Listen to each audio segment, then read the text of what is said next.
अस्सलाम वालेकुम नाज़रीन, मैं हूं अरसलान खोकर। आप देख रहे हैं प्रोग्राम असल बात। बलूचिस्तान का बजट भी आ गया। बलूचिस्तान का बजट 1028 अरब रुपए हजम का ये बजट है। 240 अरब रुपए तरक्याती प्रोग्राम्स के लिए रखे गए हैं और गैर तरक्याती बजट 642 अरब का है। 13% तालीम, 8% सेहत के लिए मुख्तस कर दिया गया है। हुकूमत और अपोजिशन के हलकों के लिए तरक्याती मनसूबों में यकसा वसाइल की तकसीम होगी। ये बड़ी इंपॉर्टेंट बात है। दूसरी तरफ आज फिर जैकबाबाद में एक बड़ा अफसोसनाक वाकया, रेलवे ट्रैक पर धमाका हुआ, 5 बोगियां पटरी से उतर गईं, लेकिन किसी जानी नुकसान की इत्तला नहीं है। ये एक अच्छी खबर ज़रूर है इसके साथ कि ये एक मुश्किल खबर थी, लेकिन इसके साथ ये एक अच्छी बात है। बलूचिस्तान के वसाइल और बलूचिस्तान के मसाइल और यकसा तकसीम अगर तरक्याती बजट पर हो, चाहे वो अपोजिशन हो चाहे हुकूमत हो, क्या इस वक्त बलूचिस्तान में तरक्की के लिए इम्पॉर्टेंट पहलू होंगे? और बलूचिस्तान में ये जो ABC इस तरह से ग्रेड डिवीजन्स हैं, इसको कैसे ख़त्म करना होगा? इलाके कौन से प्रायोरिटाइज हैं, सेकंड प्रायोरिटी क्या है, थर्ड क्या है, तालीम के लिए क्या करना होगा? बलूचिस्तान में CPEC समेत तरक्की के मौक़ों पर कितने वसाइल अपने सर्व करने होंगे, इन सारी चीज़ों पर बात करेंगे। अब्दुल गनी काकर साहब, bureau chief search television Quetta है, हमारे साथ मौजूद हैं। काकर साहब शुक्रिया। अब्दुल्ला गुल साहब ने भी हमें ज्वाइन किया है, सरबराह तहरीक जवानाने पाकिस्तान है। बहुत शुक्रिया अब्दुल्ला गुल साहब, आपने भी वक्त निकाला। अब्दुल गनी काकर साहब, आपने भी देख लिया 1028 अरब रुपए का बजट, उसका हजम है। तरक्याती, गैर तरक्याती मनसूबे, तालीम और फिर सेहत, इन सारे शोबों के लिए 13% तालीम और 8% सेहत पर मुख्तस किया गया है। कैसे देख रहे हैं सर बजट और जो तरक्याती मनसूबे हैं, इनकी कितनी अहम आंगी होती है? शुक्रिया अदलान साहब, आज आपने अपने प्रोग्राम में बलूचिस्तान में बजट के हवाले से जो अहम पहलू है इसको उजागर किया है। देखिए, बलूचिस्तान का ये जो बजट है हुकूमत ने पेश किया है, लेकिन इस बार बजट में एक मुस्बत पहलू जो हम देख रहे हैं वो ये है कि ये एक खसारे का बजट नहीं है। इस बजट को हुकूमत ने सरप्लस बजट करार दिया है और कुछ इकदाम ऐसे ज़रूर नए इसमें उठाए गए हैं हुकूमत की जानिब से, जिनको देख कर ये कहा जा सकता है कि शायद इन इक़दाम को अगर हुकूमत यकीनी बनाती है तो कई शोबे ऐसे हैं जिसमें बलूचिस्तान के अवाम को खातिर ख्वाह रिलीफ जो है वो मिल सकती है। इस बार हुकूमत ने ये बताया है कि जो पिछले साल की PSDP की रकम थी वो उन्होंने 100 में से 98% खर्च की है, जो कि एक बड़ी अहम डेवलपमेंट है माजी की निस्बत, क्योंकि माजी में हमने ये देखा कि PSDP में जो स्कीमें शामिल हुआ करती थी, अक्सर स्कीमें ऐसी होती थी कि जिसमें जो रकम होती वो सही खर्च नहीं हो पाती और वो मंसूबे जो थे पब्लिक सेक्टर डेवलपमेंट के वो अधूरे रह जाते। तो ये जो उन्होंने रिपोर्ट पेश की और आज जो उन्होंने पोस्ट बजट ब्रीफिंग भी जब दी प्रोविंशियल मिनिस्टर ऑफ फाइनेंस ने, तो उसके जो बुनियादी अहदाफ उन्होंने जो मुकर्रर कर रखे हैं उनसे ये लगता है कि हुकूमत ने एक अच्छा और मुस्बत बजट पेश किया है। लेकिन अब देखा जाएगा कि आया हुकूमत जो इक़दाम कर रही है या जो प्लान इस हवाले से सामने लाया गया है वो उसको किस हद तक एग्जीक्यूट करने की पोजीशन में होगी, क्योंकि चैलेंजेस बहुत बढ़ रहे हैं बलूचिस्तान में, खासकर माशी हवाले से भी चैलेंजेस बहुत ज़्यादा हैं। सिक्योरिटी पॉइंट ऑफ व्यू पे देखा जाए तो चैलेंजेस बहुत ज़्यादा हैं, लेकिन सिक्योरिटी का जो बजट है वो उस हद तक नहीं बढ़ाया गया जिस तरह ज़रूरत महसूस की जा रही है, क्योंकि यहाँ पे बताया तो ये गया है कि उन्होंने जो बजट मुख्तस किया है कोशिश करेंगे कि वो इसमें लाइन ऑर्डर की जो सूरत हाल है उसको बेहतर तरीके से मैनेज कर सके। लेकिन हमने ये देखा कि पिछले साल भी जो बजट मुख्तस किया गया था उस पर जो मुकर्रर अहदाफ थे शायद हुकूमत उसको मीट नहीं कर पाई और बीच में काफ़ी मुश्किलात सामने आई, जिसमें वफाकी हुकूमत से ये मुतालबा किया गया कि इसमें खुसूसी अगर ग्रांट दी जाए। मैं इस पर ज़रा और डिटेल में बात करता हूँ। अब्दुल्ला गुल साहब, बजट पेश हो गया बलूचिस्तान का 1028 अरब रुपए हजम का बजट। सिक्योरिटी पर उन्होंने बताया अभी अब्दुल गनी काकर साहब ने कि उस तरह से जैसे बजट को बढ़ना चाहिए था, खातिर ख्वाह इजाफा नहीं हुआ। दूसरा, तालीम पर 13% और 8% सेहत के लिए मुख्तस किया गया, काफ़ी है? बिस्मिल्लाहिर्रहमानिर्रहीम। देखिए, पहली बात यह है कि सबसे बड़ा बलूचिस्तान का इशू इस टाइम पे जो है वो तालीम और सेहत है, जिसकी बुनियाद के ऊपर दहशत गर्दी जो है वो फरोग पा रही है। और मौजूदा सूरत हाल को अगर सामने रखा जाए तो एक ऐसा सूबा जिसके अंदर दहशत गर्दी की और लाकानूनियत की बुनियादी वजह सेहत और तालीम है, उसको मेरे ख्याल में टोटली इग्नोर किया गया। और दूसरी बात यह है कि इनकी कैपेसिटी बिल्डिंग करना बड़ा ज़रूरी है। सेहत और तालीम तो मैंने देखी है, मैं तो बलूचिस्तान के चप्पे-चप्पे से वाकिफ़ हूँ, सारा खुद देखा हुआ है।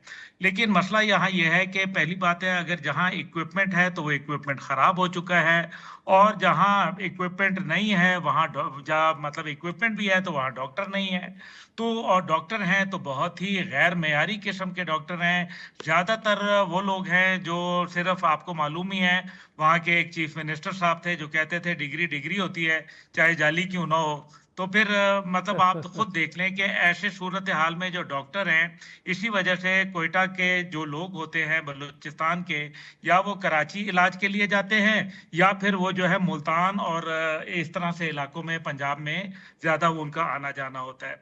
तो ये तो एक बात ठहरी। दूसरी जानिब जो है वो आपको मालूम है कि जो बलूचिस्तान है उसमें सबसे ज़्यादा जो इशू है वो है करप्शन का।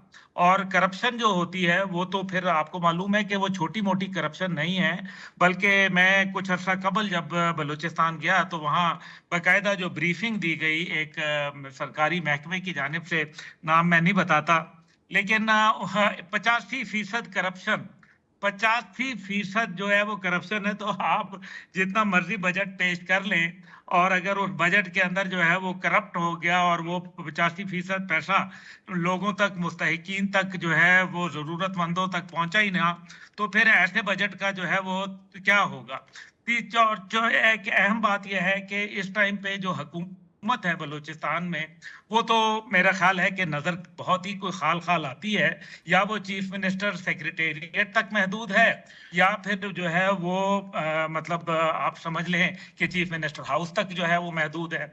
तो फिर ऐसी सूरत हाल के अंदर जो है आप सूबे का जो मर्जी बजट ले आए, मसला यह है कि आपने करप्शन के ऊपर कंट्रोल कैसे करना है, और वहां जो नवाबी और सरदारी सिस्टम है जिसके तहत जो है वो तमाम गड़बड़ें हो रही हैं और लोगों का इस्तेहसाल हो रहा है और लोगों को डिप्राइव रखा गया है उनकी बुनियादी ज़रूरियात से, आप उसके हवाले से क्या करेंगे। फिर आप कोयटा का शहर का अगर बात कर लें जो दारुल खिलाफा है, वहाँ सीवरेज सिस्टम ही नहीं है। आप अंदाज़ा करें कि सीवरेज सिस्टम ही नहीं है, और 5000 तकरीबन फुट की बुलंदी के ऊपर ये शहर जो है, इसका आप आलम यह है कि अगर 5 मिनट की बारिश हो जाए तो सड़कें तालाब का मंजर पेश करती हैं। ठीक है। और इसी तरीके से जो पानी का इशू है वो ये है कि इस टाइम पे पीने का पानी जो है उसका एक बहुत बड़ा बहरान है, और दरख्त तो ना होने के बराबर है। यानी कि जो फॉरेस्टेशन का महकमा है, पता नहीं वो महकमा है तो सही, लेकिन उसकी कारकर्दगी जो है कम से कम मेरी नजर से तो कहीं नहीं गुजरी। तो ये बलूचिस्तान का लुबे लुबाब ये है कि आवे का आवा बिगड़ा हुआ। आपने बड़े बड़े सारे पॉइंटर्स उठा दिए हैं सर। अब्दुल गनी काकर साहब, इस पे कोई कमेंट करना चाहे? आप तो कवर करते हैं पूरे बलूचिस्तान को। तालीम का बजट हो, सेहत का बजट हो, फॉरेस्टेशन की उन्होंने बात की, सीवरेज सिस्टम की उन्होंने बात की, फिर हुकूमत बहुत कम दिखाई देती है वहाँ पर फाल। तो ज़रा इस हवाले से भी हमें बताएं। देखिए असलान साहब, मैं इस पे शायद कुछ पॉइंट्स ऐसे हैं जिसमें अब्दुल अकबर साहब से मैं इत्तेफाक न करूं कि एक तो करप्शन की बात जो उन्होंने की, ये तो बात दुरुस्त है। करप्शन तो एज ए होल पूरे पाकिस्तान का मसला है, ये सिर्फ बलूचिस्तान का नहीं है। और बलूचिस्तान के अलावा भी पूरे मुल्क में मामला बहुत खराब हैं। आप देखते हैं कि इस वक्त PTI की तहरीक किस तरह चल रही है, बाकी सियासी जमातें किस तरह इस इशू पर किस तरह अपनी पॉइंट स्कोरिंग कर रही हैं, ये तो एक अलग इशू है। लेकिन जहाँ तक उन्होंने ये बात की कि सीवरेज का निज़ाम नहीं है, बिल्कुल एग्जिस्ट करता है सीवरेज का निज़ाम। कोयटा में सीवरेज का निज़ाम है, वन शहर के जो आउटस्कर्ट्स हैं वहाँ पे भी अगर आप देखें तो वहाँ पे भी है।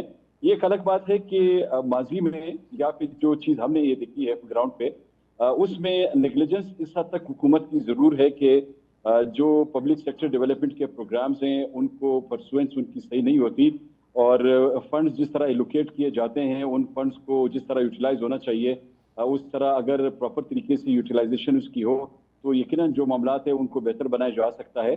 बाकी जो तालीम का इशू है बलूचिस्तान में, तालीम तो इस कदर ये बात बिल्कुल दुरुस्त है कि तालीम के हवाले से माजी में भी तालीमी इमरजेंसी की बातें हमने बहुत सुनी बलूचिस्तान में, लेकिन ग्राउंड पे हमने वो काम नहीं देखा जो कि होना चाहिए था।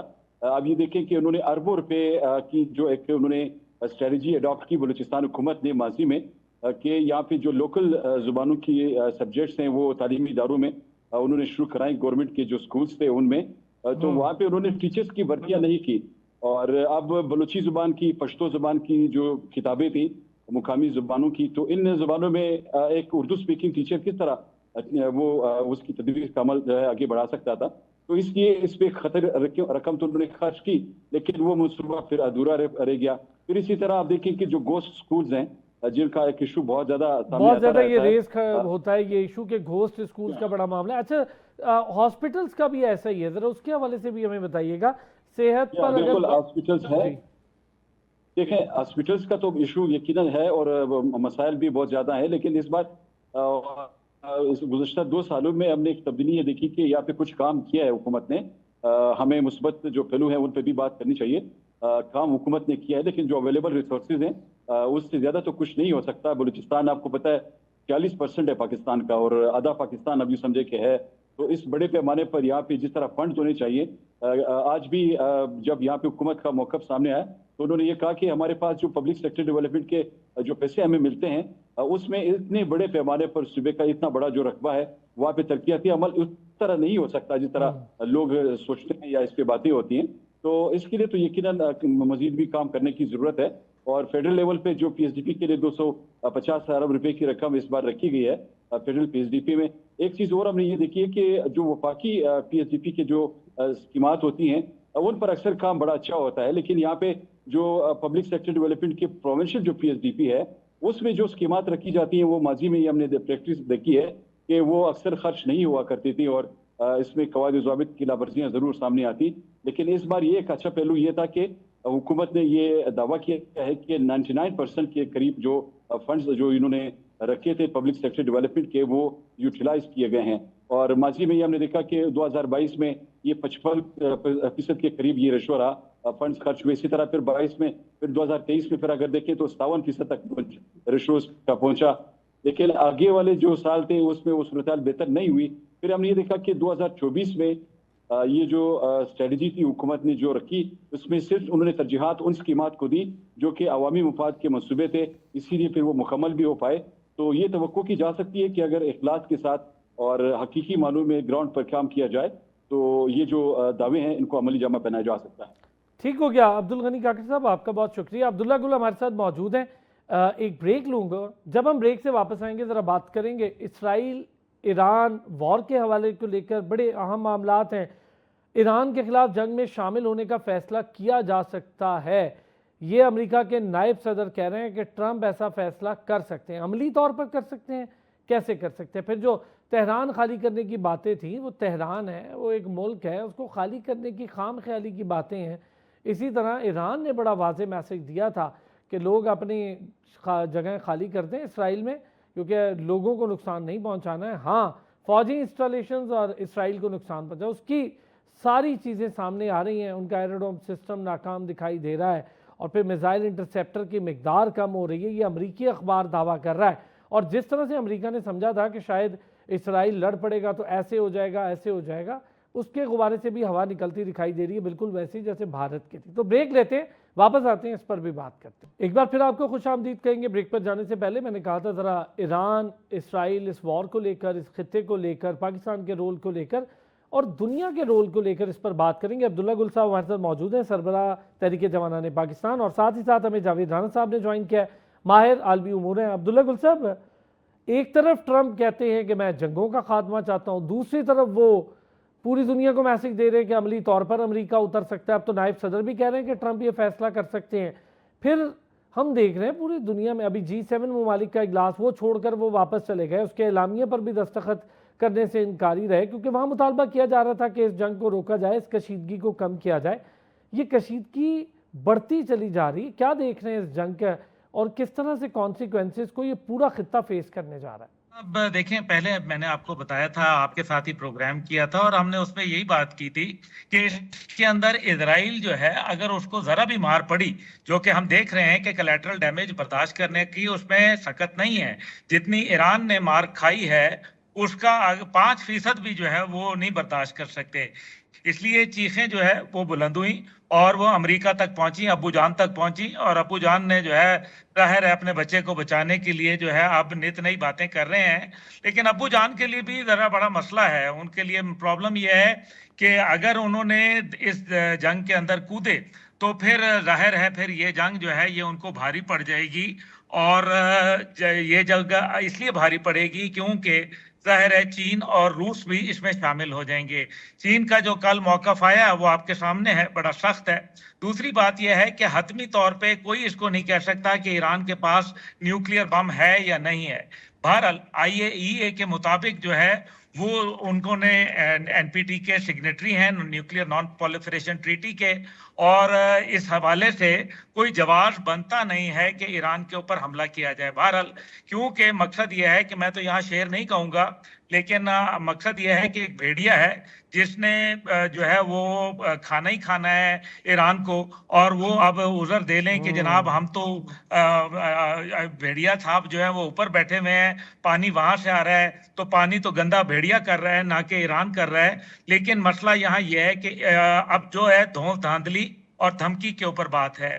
B-52 اور B-2 بومبر جو ہیں وہ ڈیگو گارشیا کے اندر تقریباً 30% فلیٹ جو ہے وہاں بھیجوا دی گئی ہے، اور جو ان کے بنکر بسٹر میسائلز ہیں وہ جو ہے ان کی باتیں ہو رہی ہیں جو تقریباً 30 میٹر تک جو ہے یعنی کہ 100 فٹ تک جو ہے وہ نیچے جا سکتے ہیں زمین کے، اور ظاہر ہے وہ 30,000 پاؤنڈ وزنی ہوتے ہیں. تو یہ بھی ایک اس کے اندر مسئلہ ہے. لیکن اس سب کے باوجود جو ہے میں آپ کو یہ گزارش کر دوں کہ یہ جہاز جو ہیں B-52 یا B-2 بومبر جو ہیں اسٹیلتھ جو اس کے اندر، وہ آپ دیکھ لیں کہ ایئر سپیریورٹی تو اس ٹائم پہ بھی اسرائیل کی موجود ہے، نظر آ رہا ہے. لیکن اصل بات یہ ہے کہ جو اسرائیل کو جو مستقل کاؤنٹر میئرز تھے جو کہ ایرانی میسائل کے خلاف جو ہیں، وہ کیا ان کی سپلائی ان کے پاس انف موجود ہے، اور اس سپلائی کو پہنچتے پہنچتے اور اس کو دوبارہ ریچارج ہوتے ہوتے کہیں ایسا نہ ہو کہ تل ابیب جو ہے وہ جنازہ گاہ میں تبدیل ہو جائے. اور دوسری جانب بات یہ ہے کہ ابھی جو صورتحال بن رہی ہے، ایران جو ہے وہ ایک طویل جنگ کا کھلاڑی رہا ہے. اس نے عراق اور ایران جنگ کے دوران 10 سال اور تقریباً 3.5 لاکھ لوگوں کی قربانی دی، لیکن آج ایران پھر کھڑا ہے. جاوید صاحب اگری کریں گے عبداللہ گل صاحب سے، اور بڑی ڈیٹیل بات کر رہے ہیں وہ اس چیز پر. اور اس کانفلکٹ کو اگر یا اس وار کو ہم دیکھیں بڑے الگ تناظر میں دکھ رہی ہے. ایک طرف امریکہ کھڑا ہے، دوسری طرف G7 ممالک تھوڑے الگ زبان کا استعمال کر رہے ہیں. پھر اب مشرق وسطیٰ میں بھی ہم دیکھ رہے ہیں صورتحال بدل رہی ہے. ترک صدر نے کہہ دیا ہے کہ جو نیتن یاہو ہے مشرق وسطیٰ کے لیے سب سے بڑا خطرہ ہے. دیکھیں میرا خیال ہم پولیٹیکل ریٹرکس میں نہیں جاتے. سب کو پتہ ہے کہ نیتن یاہو ایک سب سے بڑا خطرہ ہے، اسرائیل سب سے بڑا خطرہ ہے. جو جنگ کی موجودہ صورتحال ہے اس میں تھوڑا سا ٹیکٹیکل چیزوں کے اوپر بات کرنا چاہ رہا ہوں کہ یہ ڈونلڈ ٹرمپ کا یہ کہنا کہ ایران سرنڈر کرے، اور پہلے وہ کہہ رہا تھا کہ ہمارے سے نیگوشیٹ کرے. وہ جو سرنڈر کی بات ہے وہ اس لیے کر رہا ہے کہ ایران جو ہے نیگوشیٹ کرنے کے لیے تیار نہیں ہے اس وقت کہ جب اس کے اوپر ہر طرف سے اسرائیل حملہ کر رہا ہے اور امریکن سپورٹ کے ساتھ کر رہا ہے، اور اس میں بہت ٹیکٹیکل سپورٹ جو ہے وہ عرب ممالک کے منارکس دے رہے ہیں. تو میرا خیال ہے کہ یہ ٹیکٹیکل جو ہے پریشر ٹیکٹکس ہے. مطلب یہ ہے کہ ایران اگر کہے گا جی ہم ٹھیک ہے سرنڈر نہیں کرتے تو ٹھیک ہے، پھر آپ اپنا نیوکلیر پروگرام جو ہے اس کو سرنڈر کر دیں with zero enrichment. I think یہ جو فیکٹر ہے یہ بڑا امپورٹنٹ ہے. میرا خیال ہے کہ ابھی تک ایران نے مجھے کوئی ایسا سائن نظر نہیں آیا کہ جہاں پہ وہ گیو ان کر رہا ہو. ایران یہ کہہ رہا ہے کہ ہم بھی حملے بند کر دیں گے آپ کے اوپر جب اسرائیل جو ہے حملے جو ہے وہ ایران پہ کرنا بند کر دے گا. تو میرا خیال ہے کہ ابھی اسرائیل ٹھیک ہے ان کی ایئر سپیریورٹی موجود ہے، لیکن آپ یہ دیکھیں کہ ایران نے کچھ 400 کے لگ بھگ جو ہے وہ میزائل اٹیک کیے ہیں اسرائیل کے اندر، اور اسرائیل کے اندر اس وقت سینسرشپ ہے. مطلب یہ ہے کہ ایران جو اسرائیل کے اندر ایکچولی جو اسکیل آف دا ڈیمیجز ہیں یا ڈسٹرکشن ہے تو ہمیں اس کا بہت ہی معمولی سا حصہ جو ہے نیوز چینلز کے اوپر نظر آ رہا ہے. ہمیں نہیں پتا کہ ایکچولی کس اسکیل کے اوپر جو ہے ڈسٹرکشن ہوئی ہے، کیونکہ اگر پوری پکچر ہمیں پتہ چل جائے تو اس کا مطلب یہ ہے کہ کنونشنل ویپنری میں ایران اور اسرائیل کی جو ہے وہ ایک پیرٹی اسٹیبلش ہو جائے گی انٹرنیشنلی، جس کو اسرائیل اور امریکہ برداشت نہیں کر سکتا. تو ایک پروپیگنڈا وارفیئر کے ذریعے جو سینسرشپ کیا گیا ہے، ایک جعلی نیریٹو جو ہے وہ پھیلانے کی کوشش کی جا رہی ہے مغرب کی طرف سے۔ دوسری بات آپ نے کہی کہ جو G7 کے ممالک ہیں، دیکھیں اس میں بھی ان کی جو لینگویج ہے اگر آپ پوری طرح دیکھیں، خاص طور پہ جرمنی، یہ بھی سارے کے سارے اسرائیل کے ساتھ کھڑے ہوئے ہیں۔ عرب ممالک وہ کہہ رہے ہیں ٹھیک ہے کہ ہم اس کو مذمت کرتے ہیں، لیکن مجھے کچھ سوالوں کا جواب چاہیے جو یہ نہیں دے پائیں گے۔ وہ یہ ہے کہ جب یہ ایران یہاں سے میزائل پھینکتا ہے اسرائیل کے اوپر، ایسے ملک کے اوپر جس نے 60-70 ہزار فلسطینیوں کا قتل عام کیا ہے، اور جنہوں نے 1.25 لاکھ کے قریب جو ہے فلسطینی زخمی ہیں، اور 92% پورے کا پورا غزہ تباہ کر دیا ہے، تو یہ عرب مونارکس کو کیا ہوا ہے کہ انہوں نے اپنی میزائل شیلڈ جو ہیں لگائی ہوئی ہیں؟ ان کو کیوں روکا جا رہا ہے ایران کے میزائل کو؟ اسرائیل کے لیے ان کی محبت کیوں جاگتی ہے؟ تو اگر ان کی یہ ساورنٹی کا کویشچن ہے تو میں سوال پوچھنا چاہتا ہوں کہ جب اسرائیل نے 200 فائٹر جیٹس جنگی جہاز ایران پہ بھیجے تو کیا وہ آپ کے ملکوں کے اوپر سے گزر کے نہیں گئے؟ اس وقت آپ کو ساورنٹی یاد نہیں آتی؟ یہ ساری باتیں ہیں۔ بہت بدقسمتی سے میں آپ کو کہہ رہا ہوں، بہت بڑی ایک سیاہ ترین حقیقت یہ ہے کہ عرب ممالک کی جو مونارکس ہیں یہ اسرائیل کے اتحادی ہیں، یہ اندر سے ملے ہوئے اور اسرائیل کا دفاع کر رہے ہیں، اور جب ایران میزائل حملہ کرتا ہے تو پھر ان کو ساورنٹی یاد آ جاتی ہے۔ تو لوگ دیکھ رہے ہیں، میرا خیال آج نہیں تو کل اس کے اثرات ان حکومتوں پہ ضرور پڑیں گے۔ ظاہر ہے یہ ایسی آگ ہے جو اپنے گھر تک پہنچ چکی ہوئی ہے، اب اس سے کتنا اور بچیں گے۔ عبداللہ گل صاحب، جو رول آف عرب ورلڈ ہے اس پر بات کر رہے ہیں جاوید رانا صاحب، اور ان کا خیال ہے کہ مذمت سے کام اب آگے کا ہے۔ جب اسرائیل حملہ کرتا ہے تو خاموشی، جب ایران حملہ کرتا ہے تو اس کے پسپائی کے لیے مختلف حربے بھی استعمال کر رہا ہے امریکہ، مختلف ٹیکٹکس ہے، اس میں کافی کردار کئی جگہوں پر مسلم ورلڈ کا بھی ہے، تو آپ سمجھتے ہیں؟ جی دیکھیں، یہ میرے خیال میں بات یہاں نہیں ٹھہر رہی نا، کیونکہ اسرائیل اور امریکہ بھی یہ سمجھ رہے ہیں کہ ایران کی جو خطرہ ہے اور ظاہر ہے اس میں پاکستان کی جو ایک ظاہر ہے ایک اپنی قدر و منزلت ہے، اور خاص طور پہ جو پاک بھارت جنگ کے بعد جو صورتحال پیدا ہوئی اس کا سب سے بڑا شاخسانہ جو ہے وہ آپ دیکھ لیں کہ کس انداز کے اندر معاملات جو ہے وہ آگے بڑھ رہے ہیں۔ اور حد یہ ہے کہ امریکی صدر جو ہے وہ G7 کانفرنس کو جو ہے وہ مختصر کرتے ہوئے وہ یہاں پہنچ گئے، اور اپنی تمام مصروفیات کو بالائے طاق رکھ کے انہوں نے فٹافٹ جو ہے وہ ہمارے جو فیلڈ مارشل صاحب ہیں ان کو دہرانے پہ مدعو کیا ہے۔ اچھا، یہ والا پوائنٹ بھی ذرا اس پر بھی جاوید صاحب ہم بات کر لیتے ہیں، بالکل اس پر بھی ہمیں بات کرنے کی ضرورت ہے۔ اور دوسرا یہ کہ ہم نے اپنی پوزیشن ذرا اور طریقے سے واضح کر لی، انڈیا کے ساتھ لڑ کے معاملہ اسرائیل کا انڈیا سے بھی جڑا تھا، تھوڑا اس پر بھی ہم بات کر کے دیکھتے ہیں۔ ہمارے اپنے رول آف پاکستان ہے، اس کو کیسے دیکھ رہے ہیں؟ ہم پبلکلی کنڈیم کر رہے ہیں، بیہائنڈ دا سین میں کچھ نہیں کہہ سکتا کیا ہو رہا ہے، اور میرا خیال ہے کہ یہ اتنا ہی کافی ہے۔ ہمیں پتہ نہیں کہ ہمارا رول کیا ہے، لیکن ہمیں ایک چیز کا بہت پتہ ہے، اور وہ سب کو پتہ ہے، اور وہ یہ ہے کہ اسرائیل کا ٹارگٹ ایکچولی پاکستان ہے۔ انہوں نے ہندوستان کے ذریعے ایک ٹیسٹ کر لیا جس میں الحمدللہ وہ ناکام ہوئے۔ اسرائیل کا مسئلہ بنیادی طور پہ یہ ہے کہ دیکھیں، آپ جتنی جنگیں لڑی گئی ہیں گزشتہ 20 سال کے اندر، اس کے پیچھے ایک بندہ ملے گا، ایک ملک ملے گا، وہ اسرائیل ہے۔ افغانستان میں انہوں نے حملہ کروایا، 9/11 کا ڈرامہ ہوا، حملہ ہوا، نتن یاہو پبلکلی کہہ رہا تھا کہ افغانستان کے اندر سے ٹیررزم آئے گا، یہ ایک تھیولوجیکل گورنمنٹ ہے۔ وجہ کیا ہے کہ اینڈ آف ٹائم میں جو احادیث نبوی صلی اللہ علیہ وسلم ہے، وہ ریزسٹنس افغانستان، پاکستان اور ایران کی طرف سے جائے گی، یہ ان کا مسئلہ۔ اس لیے یہاں پہ وہ ٹھیک ہے، طالبان کی اپنی کنٹروورسیز ہیں، کوئی بھی اسلامی گورنمنٹ وہ برداشت نہیں کر سکتے تھے۔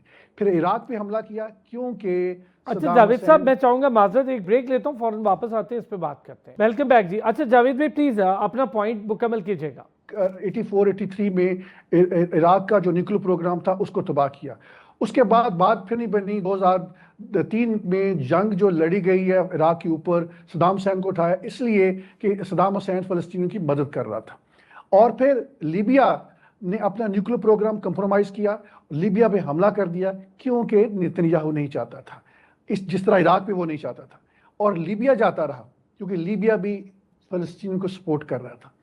सीरिया के अंदर ईरान की सप्लाई लाइन जा रही थी, वहाँ सूरत हाल चेंज हो गई है। तो कहने का मकसद ये है कि पूरे रीजन में एक बंदा है जो जंग चाहता है, और वो मुल्क है, एक ही मुल्क है, वो इसराइल है, और पाकिस्तान उनका सबसे बड़ा टारगेट है। इसलिए लेकिन Pakistan is a very hard nut to crack. अल्हम्दुलिल्लाह हम न्यूक्लियर पावर हैं। इसराइल की फ़ौज की पूरी ट्रेनिंग हुई है पाकिस्तान से लड़ने की। ये चीज़ें कभी वो पब्लिक नहीं करते। उनको एंड ऑफ टाइम के हवाले से जो अहादीस मौजूद हैं, बाकायदा उसके हवाले से ट्रेन किया गया। आप इन पूरे का पूरा जब उनका लिटरेचर देखेंगे, कहने का मकसद ये है कि अब चूंकि जब इसराइल ने कितनी दफ़ा हमारे न्यूक्लियर इंस्टॉलेशन पे हमले करने की कोशिश की, जिसको हमने प्रिवेंट किया हिंदुस्तान के साथ मिलके, तो मेरा ख्याल ये है कि हमारे पाकिस्तान के अंदर जो एक बहुत छोटी सी टाइनी सेकुलर लॉबी है जो हमें ये बताती है कि इसराइल की टेक्नोलॉजी ले लें और जी आपके मामला सीधे हो जाएंगे। कौन सी टेक्नोलॉजी? ऐसी टेक्नोलॉजी जिसको मिलिटेंट ग्रुप्स ने तबाह कर दिया, जिसको ईरान ने तबाह कर दिया। उनके पास कुछ भी नहीं है। हाँ जी, आयरन डोम सिस्टम लेकिन फेल हो propaganda गया, ज्यादा आयरन है। डोम सिस्टम फेल हो गया। आपकी बात से मैं एग्री हूँ कि अगर वहां पर बैलिस्टिक मिसाइल, इतनी दुनिया की ताकत वहां लगा दी उन्होंने, अमेरिका वहां पर सपोर्ट दे रहा है, उसके बावजूद ईरान ने अपने मिसाइल्स का भरपूर तरीके से इस्तेमाल किया। मैं जी कुछ कहना चाह रहे जावेद साहब, फिर मैं मैं अब्दुल्ला दो पॉइंट साहब से बनाना बात चाहता हूं। हमारे लिए कुछ सबक है। पहली बात यह कि जब भी पाकिस्तान, जिस तरह ईरान के ऊपर अचानक हमला किया गया, उनकी टॉप लीडरशिप को एलिमिनेट किया गया, इसी तरह ये जो टेम्पलेट है ये स्टैब्लिश हो चुका है। ये काम हिंदुस्तान भी कर सकता है, अचानक कर सकता है। दूसरी बात ये कि सोसाइटी के अंदर जो लूप होल्स हैं, जो पब्लिक जो रेजेंटमेंट होती है सोसाइटी के मुख्तलिफ सेगमेंट्स में, सेगमेंट्स में उसका फ़ायदा उठाते हुए उन्होंने जासूसी का निज़ाम बहुत मुतहरक और कम्प्रिहेंसिव बनाया। हमें पाकिस्तान के अंदर पॉलिटिकल क्यास को रोकना है, पॉलिटिकल अनरेस्ट को रोकना है, पॉलिटिकल हार्मनी लानी है, और हर वक्त रेड अलर्ट पे रहना है। हमें नहीं पता हिंदुस्तान कब किस अंदाज में किस पैमाने पे हमला कर दे, ये और जो इसके आप पीछे बात इसराइल कर रहे हैं होगा। जावेद साहब, जो आपने अभी जिक्र कर दिया है, इस पॉइंट पे थोड़ी सी आपसे बात करूं। आपके मुताबिक, और बात भी ठीक है, कि अगर पॉलिटिकल केओस होता है, पॉलिटिकली डिसस्टेबिलिटी आती है, सिस्टम में थोड़ी सी दरार डलती है पॉलिटिक्स में, तो वहाँ पर गैप्स पैदा होते हैं, वहाँ पर दुश्मन को मौका मिलता है। इनके लिए पाकिस्तान काफ़ी ज़्यादा काम भी कर रहा है। हम तो खैर 5th जनरेशन वॉर का बड़ा ज़्यादा निशाना भी बने तो हमें अंदाज़ा है। लेकिन क्या आप समझते हैं कि अब जो ये वॉर चल रही है इसराइल ईरान की, ये खाली पाकिस्तान, आपने कहा कि पाकिस्तान टारगेट है, खाली पाकिस्तान नहीं है, ये अरब वर्ल्ड खुद भी इसका टारगेट बनेगी, जॉर्डन, शाम, लिबिया सारे इसका टारगेट बनेंगे।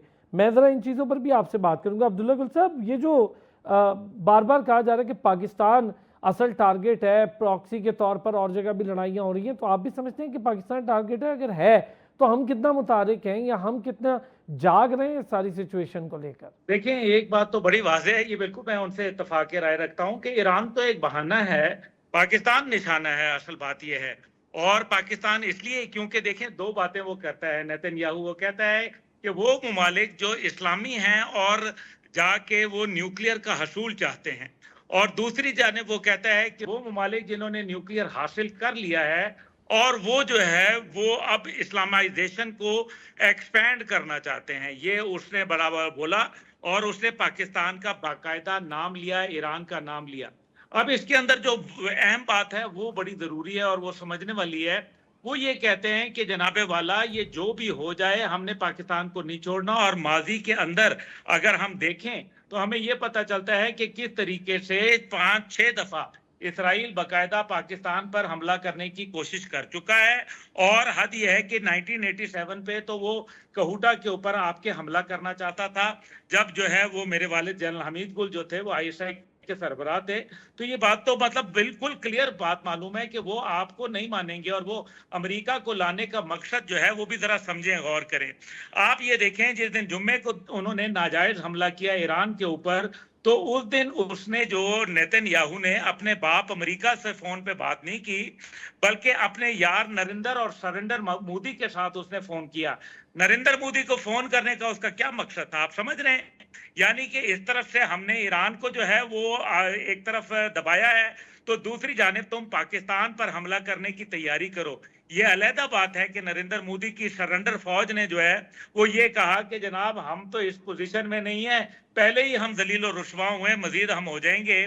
तो ये उसका असली जो पीछे हकीकत है वो मैंने आपके सामने रखी है। अच्छा, इसमें अब जरा ऐसा है कि अब्दुल्ला गुल साहब, पाकिस्तान, ये जो बार बार एक जिक्र हो रहा है कि पाकिस्तान असल, मैं इस पर ज़रा बात करूं, क्या हमें अदराक है कि इसराइल किसी और तरीके से घिनौनी साजिश के तहत इंडिया के ज़रिए करके देख लिया उन्होंने, वहाँ नाकामी हुई, लेकिन ये जो स्पेसिफिकली इस वॉर का जिक्र, क्या इस खित्ते में ये वॉर कोई नई शक्ल लेकर आने वाली है? जी देखिए, वॉर जो पाकिस्तान इंडिया के माबैन भी हुई, मैंने उस टाइम पे भी यही बात की थी कि ये एक नया पैराडाइम शिफ्ट है, और ये एक किस्म का आप समझ लें कि बल्कि इसको अगर मैं ये कहूं कि ये एक नया वर्ल्ड ऑर्डर जनरेट होने जा रहा है, और पाकिस्तान ने उसमें एक अहम किरदार इस खित्ते के अंदर किया। लेकिन दूसरी जानिब जो है वो अब इसराइल वाला जो मामला आ गया है ईरान के साथ, ये लगता है कि ये एक नया वर्ल्ड ऑर्डर जनरेट हो रहा है, लेकिन ये वर्ल्ड ऑर्डर पूरी दुनिया में फैल जाएगा। और उसकी सबसे बड़ी वजह यह है कि पहले तो जाहिर है, देखिए ना, एक तरफ जो है इंडिया की हेजमनी कम होना, इंडिया को इंडो पैसिफिक रीजन के अंदर जो उसका किरदार था नेट सिक्योरिटी प्रोवाइडर का, वो उसके ऊपर खत्म होना, और तीसरी जानिब ईस्टर्न टेक्नोलॉजी का जो है वो अरूज होना और वेस्टर्न टेक्नोलॉजी का जवाल होना। ईस्टर्न डिप्लोमेसी जो है वो अरूज पे आ रही है, और वेस्टर्न डिप्लोमेसी जो है वो आपस में तनाजात का शिकार है। चौथी जानिब जो है वो अगर आप ये देखें तो आपको पता चलेगा कि 21 इस्लामी ममालिक ने, जिनकी बावजूद इसके कि ईरान के साथ मजहबी बुनियाद के ऊपर, फिरके की बुनियाद के ऊपर, इलाकाई बुनियाद के ऊपर, सियासी बुनियाद के ऊपर आपस में तनाजात थे, वो उन्होंने बालाए ताक रख के वो ईरान के साथ मजबूत होकर खड़े हो गए एक ऐसे वक्त में जब डोनाल्ड ट्रंप जो है वो मशरक़ वुस्ता का जो है दौरा करके गए। वरना तो कोई सोच भी नहीं सकता था कि वो अमेरिका की पॉलिसी यानी कि इजराइल की हमायत से जो है वो साइड पे होते, लेकिन सऊदी अरब, यूएई, कतर और दीगर ममालिक ने जिस अंदाज में मेरे ख्याल में मजबूत स्टांस लिया है, वो यकीनन मेरे ख्याल में उसको 27 के काबिल है। लेकिन उर्दन का जो किरदार है मेरे ख्याल में वो मुझे बहुत अफसोस है, उसके ऊपर रंज है, और मेरे ख्याल है कि उनको सोचना चाहिए, अपने फैसले पे नजरसानी करनी चाहिए, क्योंकि उर्दन के लोग जो थे वो जब इसराइल पर हमला हो रहा था तो अवाम जो थी वो म्यूजिक बजा रही थी और वो खुशी के शादियाने बज रहे थे। यानी कि अवाम की सोच फर्क है और वहां की बादशाहत की सोच जो है वो फर्क है। बहरहाल अल्लाह ताला उनको हदायत दे। अच्छा, जो रोल है तुर्की का, उसको कैसे देख रहे हैं, रशिया को कैसे देख रहे हैं, और चाइना के रोल को जावेद साहब कैसे देख रहे हैं? अभी हमें कोई टेंजिबल मीनिंगफुल कोई ऐसी शवाहिद मौजूद नहीं है जिसकी बुनियाद के ऊपर हम ये कह सकें कि चाइना या रशिया जो है कोई वेपन सप्लाईज कर रहा है। हाँ, रशिया ने पहले वेपन सप्लाईज किए थे और वो स्टॉक पाइल उनके पास मौजूद है। उनका डिफेंस शील्ड्स जो हैं सारी की सारी ज़ाहिर है उन्होंने रशिया से ली हुई हैं, इंडिजिनसली भी बनाई हुई हैं। लेकिन ये जो डिप्लोमेटिक एक्सप्रेशन होते हैं अपरेंटली इनका अमलन तो कोई वजूद एग्जिस्ट नहीं करता। जो हार्ड रियलिटीज़ ये हैं कि इस वक्त ईरान को मज़ाइल चाहिए, लेटेस्ट मज़ाइल चाहिए, हाइपरसोनिक मज़ाइल चाहिए, ऐसे मज़ाइल जो कि what they call stealth with embedded with stealth technology, वो उनको ज़रूरत है। लेकिन इसके बावजूद मैं समझता हूँ कि ईरान की बहुत बड़ी कामयाबी ये है कि जब उनके रस्ते में 3-4 ममालिक उन मज़ाइल को रोक रहे हैं और इसके बावजूद इसराइल के अंदर 400 मज़ाइल जा चुके हैं, उनकी 10 लाख की जो पॉपुलेशन है वो उन्होंने इस वक्त बड़े शेल्टर्स जो ट्रेन के टनल्स हैं वहाँ में पनाह ली हुई है, बाकी शेल्टर्स में ली हुई है। और 10 लाख के करीब तो लोग जो पहले ही इसराइल छोड़ चुके हैं। तो ये जंग अगर ईरान इसी स्पीड से, उनकी अभी स्पीड कम हो गई है मज़ाइल मारने की, अगर थोड़ी सी इसको बढ़ा दे, 1-2 दिन पहले वाले लेवल के ऊपर ले आए, तो मैं समझता हूँ कि इसराइल घुटने टेक देगा और वो ये जंग बंदी पे आ जाएगा। ईरान की पॉलिसी बहुत क्लियर है कि आप हमले करना बंद कर दें, हम मज़ाइल फेंकना बंद कर देंगे। तो मेरा ख्याल ये कि जो इस वक्त पॉलिसी ये चल रही है कि हु ब्लिंक्स फर्स्ट, अभी तक ईरान जो है वो डटा हुआ है। ठीक है। और दूसरा ये कि इतना सुप्रीम लीडर को कत्ल करने तक की बात करना, ये थोड़ा सबके लिए अचंभा था। ये तो एक रास्ता खोल देगा अमेरिका और पूरी दुनिया के लिए, और अपने लिए भी मुश्किल खड़ी कर देगा। अब्दुल्ला गुल साहब, thank you so much sir. सरबराह तहरीक जवानाने पाकिस्तान हमारे साथ मौजूद थे, जावेद राना साहब हमारे साथ मौजूद थे, माहिर आलमी उमूर, बहुत शुक्रिया आप हजरात का। फिर होती है कल आपसे मुलाकात, अपना ख्याल रखिएगा।